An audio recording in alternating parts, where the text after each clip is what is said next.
to take somebody to a place they don't expect, that gets them out of their script and out of all their prepared remarks and into a place where they actually access their values and who they are as a human. That's, I think, where questions are greater than almost any tool that we can possibly use. There you go.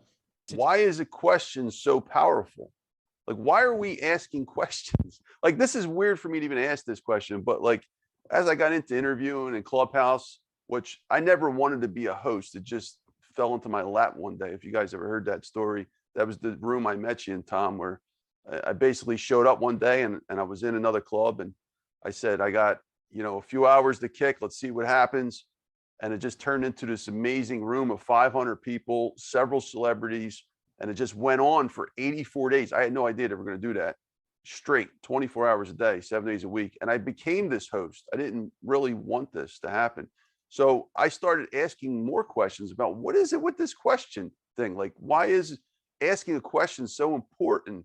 And I've been doing it my whole life, but now in this context, I'm seeing how money's being made from it.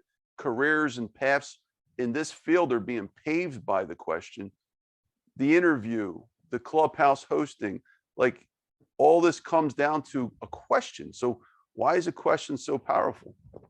You can guide every conversation with questions. And the most brilliant people are the great question askers that take the time to listen to the great answers to the great question that you just asked. So it's so important to ask those great questions. But what's most important is to control the person answering that as a talk show host, to whereby that question, that answer becomes as great as the question. So it's a two-edged sword. You've got to ask unbelievably smart, deep, thought-provoking questions. And, you take a look at the length of this podcast that we're on right now. It's got to have content. If it doesn't have content, you lost everybody at about the 20-minute, I swear to God. Yeah. And it was all contingent upon the questions, but also drawing out the right answers, which you did on several occasions. You said, that's great, but, and I think that's the key to the magic that you are, is that you're able to do that. Thank you, Tom. Adrian? Have you ever heard of Cal Fussman? Does that ring a bell? So Cal Fussman was I must seem dumb to you guys. You guys, every No. question you There's ask a me about million. person, like, There's I a don't know. million people. There's so many greats out there, but you would love this guy. So Cal Fussman was the columnist that wrote, I think it was called What I've Learned. It was the back page of Vanity Fair for years and years, and it was a one-page interview, and he interviewed, I mean, truly the most famous people in the world: presidents, Mikhail Gorbachev, Michael Jordan. I mean, the biggest possible names were in this column. And he, if you go and listen, we talked about Tim Ferriss. If you go and listen to Tim Ferriss's, he's had him on twice on his podcast, this guy, Cal Fussman.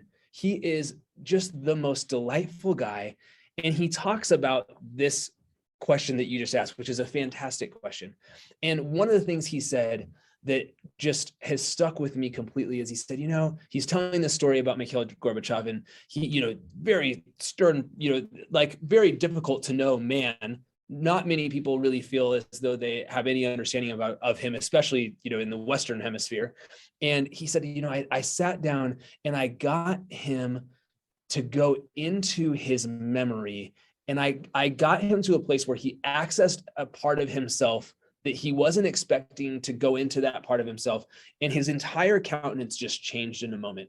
And it was then that he gave me this story that completely changed, I think, everyone's view of him, but changed forever my view of him as a man. And I think that's the power of a great question. And it's being attentive enough to the energy of the conversation and to take somebody to a place they don't expect, that gets them out of their script and out of all their prepared remarks and into a place where they actually access their values and who they are as a human. That's, I think, where questions are greater than almost any tool that we can possibly use. There you go.